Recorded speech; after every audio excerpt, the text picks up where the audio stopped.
Assalamualaikum warahmatullahi wabarakatuh dan selamat pagi.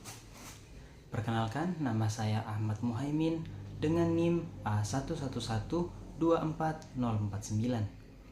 Pada video kali ini saya akan memaparkan mengenai perkembangan 5 kurikulum terakhir yang digunakan di Indonesia.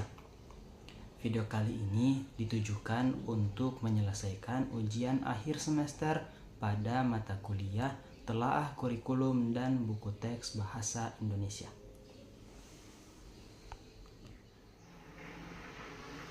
Kita mulai pada kurikulum yang pertama, yaitu kurikulum 1994. Kurikulum ini digunakan untuk menggantikan kurikulum CBSA atau kurikulum cara belajar siswa aktif yang telah digunakan di Indonesia pada tahun 1984.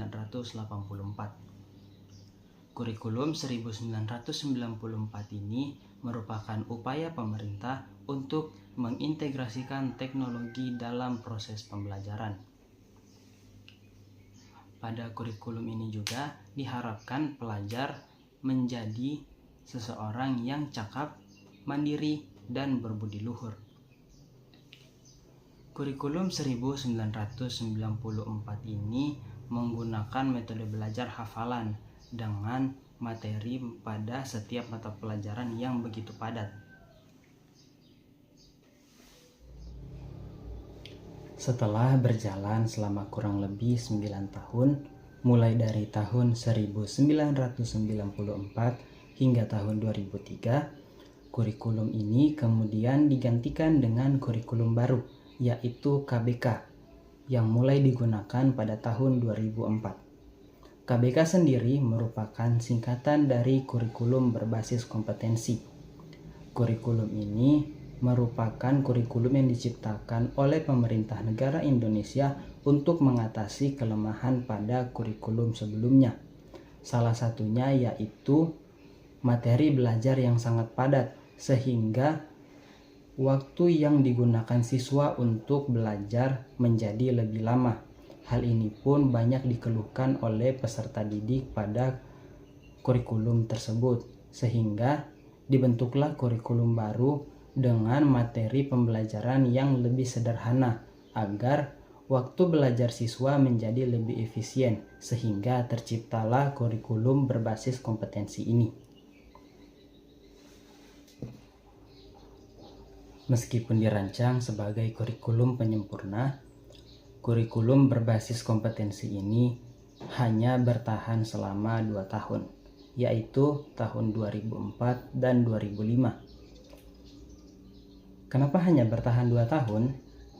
Karena kurikulum berbasis kompetensi ini malah menghasilkan lebih banyak permasalahan dibandingkan kurikulum sebelumnya.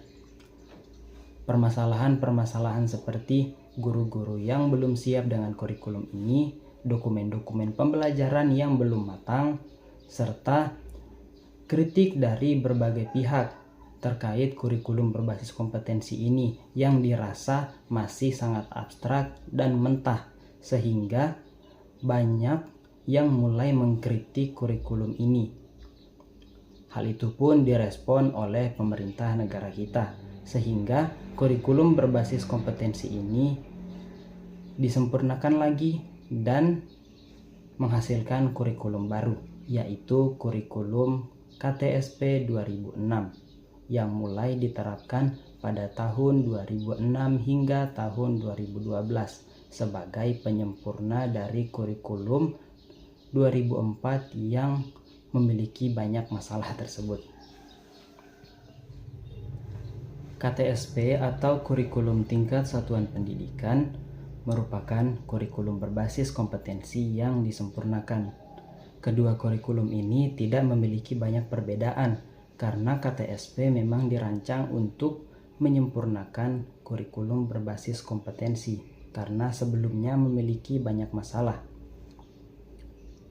Pada perancangan kurikulum KTSP 2006 ini, masalah-masalah yang ada pada kurikulum sebelumnya mulai dibenahi.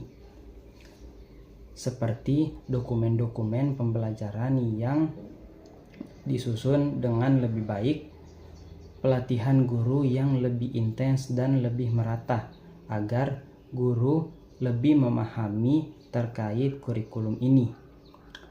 Kemudian, permasalahan-permasalahan lain seperti sarana dan prasarana, proses belajar mengajar, dan yang lainnya juga mulai diperbaiki di kurikulum KTSP ini.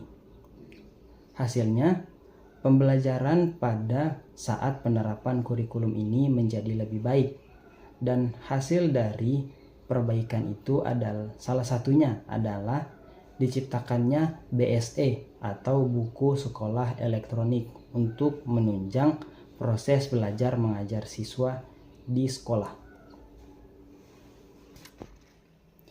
Setelah bertahan hingga tahun 2012, KTSP kemudian digantikan dengan kurikulum baru, yaitu kurikulum 2013 atau yang lebih kita kenal dengan sebutan K13.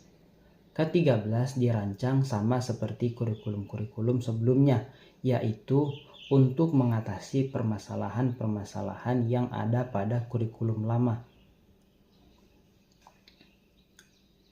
Nah, meskipun KTSP itu memberikan pembelajaran yang efektif bagi peserta didik, namun materi-materi yang ada pada buku teks kurikulum KTSP 2006 ini dirasa masih kurang relevan dengan kehidupan peserta didik.